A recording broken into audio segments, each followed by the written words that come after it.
तो hello friends, ज्ञान यात्रा यूट्यूब चैनल पर आपका हार्दिक स्वागत है। और स्पोकन इंग्लिश कोर्स के क्रम में आज हम सीखेंगे usages of get in English grammar.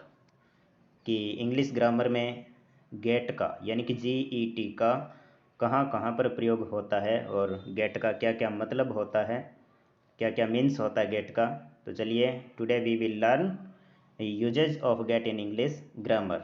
तो सबसे पहले मैं आपको बता दूं कि गेट के क्या क्या मीन्स होते हैं, क्या क्या अर्थ होते हैं। तो गेट का प्रयोग ठीक होने के लिए भी किया जाता है, जैसे ठीक होना, कामयाब होना। गेट मीन्स पास करना, गेट मीन्स पहुंचना, गेट मीन्स समझना, गेट मीन्स करवाना, गेट मीन्स खरीदना, गेट मीन्स छुटकारा पाना, गेट मीन्स बीमारी होना, गेट मीन्स मौका मिलना, गेट मीन्स संभालना, गेट मीन्स इजाज़त देना, या फिर गेट मीन्स दिलवाना है।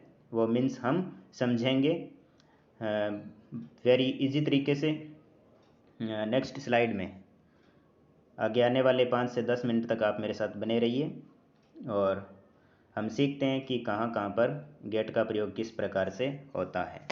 तो फ्रेंड्स, चलिए हम चलते हैं अपनी नेक्स्ट स्लाइड की ओर।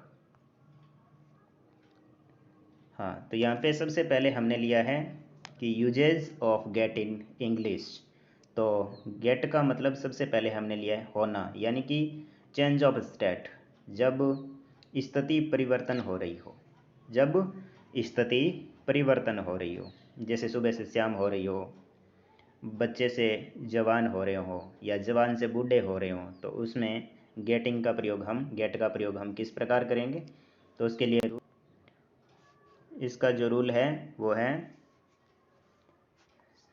Subject plus is MR plus getting plus object. तो जैसे हम कहें कि शाम हो रही है, तो उसके लिए क्या आएगा, इट्स गेटिंग इवनिंग। क्या आएगा, इट्स गेटिंग इवनिंग। और जैसे हम कहें कि वह लंबा हो रहा है, तो इसके लिए आएगा ही इज़ गेटिंग टॉलर। क्या आएगा, ही इज़ गेटिंग टॉलर। अगर कहें कि तुम बूढ़े हो रहे हो, तो इसके लिए आएगा यू आर गेटिंग ओल्ड। तो ये हमने सीखे कि चेंज ऑफ स्टेट, इस प्रकार से हम अनेक प्रकार के वाक्य हम बना सकते हैं जहाँ पर चेंज ऑफ स्टेट हो, जहाँ पे स्थिति परिवर्तन हो रहा हो। उसके बाद हम चलते हैं नेक्स्ट स्लाइड में और वहाँ देखते हैं यहाँ पर गेट का मीन्स हमने क्या लिया। यहाँ पर जो गेट का मीन्स हमने लिया है वो है प्राप्त होना, मिलना या फिर पाना। तो इसके लिए जो रूल है वो रूल है subject plus gate plus object plus verb की थर्ड फॉर्म।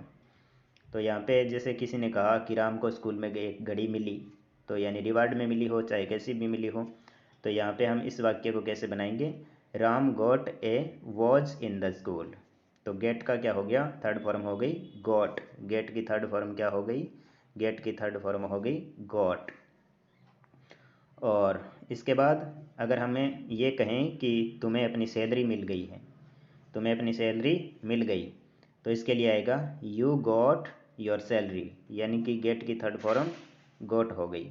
गेट की थर्ड फॉर्म क्या हो गई, गॉट हो गई। इसी प्रकार से इसके जो यूजेज होते हैं वो गेट मीन्स होते हैं। गेट मीन्स होता है पाना, मिलना, प्राप्त होना। तो इस प्रकार से हम अनेकों प्रकार के सेंटेंस बना सकते हैं। और इसके बाद हम चलते हैं नेक्स्ट स्लाइड में और वहाँ पे है यहाँ पर जो गेट का मीन्स है, यहाँ पर गेट का जो मीन्स है वो है करवा देना, यानी कोई काम करवा देना, यानी वो वह काम करवा देगा, वो पिटवा देगा, वो ये काम करवा देगा, वो रूम साफ करवा देगा। तो यहाँ पर इस गेट का मीन्स है करवा देना। तो इसके लिए रूल लगता है subject plus gate plus object plus verb की थर्ड फॉर्म। तो जैसे हमने कहा कि वह तुम्हें पिटवा देगी, तो इसके लिए सी विल गेट यू बीटन। तो बीट की जो थर्ड फॉर्म होती है, बीट मतलब होता है पीटना, और बीट की जो थर्ड फॉर्म होती है वो होती है बिटन। तो यहाँ पे बिटन का मतलब है पिटवा देगी, तो इसका बनेगा शी विल गेट यू बिटन। इसके बाद अगला वाक्य है, अगला सेंटेंस है कि वह इस कमरे को साफ करवा देगा।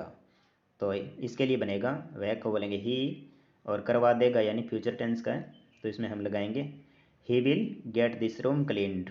तो यहाँ पर जो क्लीन है उसकी थर्ड फॉर्म क्लीन्ड बन गई, क्लीन CLEAN, उसकी क्लीन की जो थर्ड फॉर्म है वो क्लीन्ड बन गई। और ये वाक्य बना he will get this room cleaned. और नेक्स्ट में हमारे स्लाइड में है कि गेट मतलब समझना। तो यहाँ पर गेट मीन्स क्या है, समझना है। तो कैसे, इसके लिए रूल है सब्जेक्ट प्लस गेट या गेट्स या गोट प्लस ऑब्जेक्ट। तो जैसे यहाँ पे था, यहाँ पे एक वाक्य है कि मैंने यह कॉन्सेप्ट नहीं समझा, तो उसको कैसे बोलेंगे, आई did not get this concept. क्या बोलेंगे, आई did not get this concept. Next जो वाक्य है हमारा वह है क्या तुम समझ रहे हो, तो इसके लिए बोलेंगे आर यू गेटिंग। क्या बोलेंगे, आर यू गेटिंग। उसके बाद अगर हम बोलें कि मैं समझ गया, तो इसको बोलेंगे आई गेट इट। क्या बोलेंगे, आई गेट इट। और उसके बाद गेट मीन्स होता है लाना। क्या मतलब होता है, गेट मीन्स होता है लाना। जैसे कोई कुर्सी लेकर के आओ, सब्जी लेकर के आओ, पानी लेकर के आओ, तो उसके लिए हम गेट का प्रयोग कैसे करेंगे, रूल क्या है, सब्जेक्ट प्लस गेट या गेट्स या गोट प्लस ऑब्जेक्ट। तो यहाँ पे एक वाक्य है, जैसे यहाँ पे एक वाक्य है वहाँ से एक कुर्सी लेकर आओ। वाक्य क्या है, वहाँ से एक कुर्सी लेकर आओ, तो इसको बोलेंगे get a chair from here, get a chair from there. वहाँ से, तो वहाँ को बोलेंगे देयर, और यहाँ को बोलेंगे हेयर। वहाँ को बोलेंगे देयर, यहाँ को बोलेंगे हेयर। और अगला जो वाक्य है get vegetable from the market, इसका मतलब है कि हम बोलते हैं बाज़ार से सब्जी लाओ, तो इसको क्या बोलेंगे, get vegetables from the market. तो इस प्रकार से गेट का जो मतलब है लाना, तो अनेक प्रकार के वाक्य हम यहाँ से बना सकते हैं। और उसके बाद चलते हैं नेक्स्ट स्लाइड की ओर। यहाँ पे गेट का मतलब है दिलवाना। क्या मतलब है, गेट का मतलब है दिलवाना। तो इसमें भी रूल क्या है, ऑब्जेक्ट गेट गेट्स गॉट या फिर ऑब्जेक्ट। और दिलवाने के क्रम में अगर हम चलें तो यहाँ पे एक सेंटेंस है, वह तुम्हें मोबाइल दिलवा देगा। तो इसका बनेगा he will get U A mobile. क्या बनेगा, he will get U A mobile. दूसरे अर्थ में अगर हम समझ तो यहाँ पे गेट का मतलब है पहुँचना। क्या मतलब, कहाँ पहुँचना, कहीं किसी स्थान पर पहुँचना। तो यहाँ पे गेट का जो मतलब है वो है पहुँचना। तो क्या वह घर पहुँच गया, हमारा वाक्य क्या है, क्या वह घर पहुँच गया। तो इसका बनेगा डिड ही गेट होम। क्या बनेगा, डिड ही गेट होम।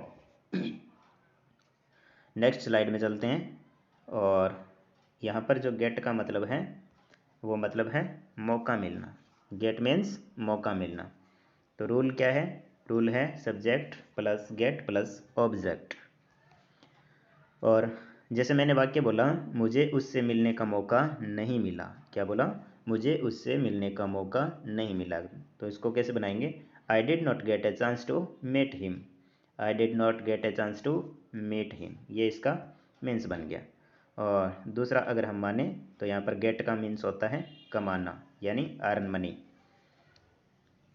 जैसे यहाँ पे वाक्य है आजकल तुम पैसे कमा रहे हो, तो इसको कैसे बोलेंगे, you are getting money now a day.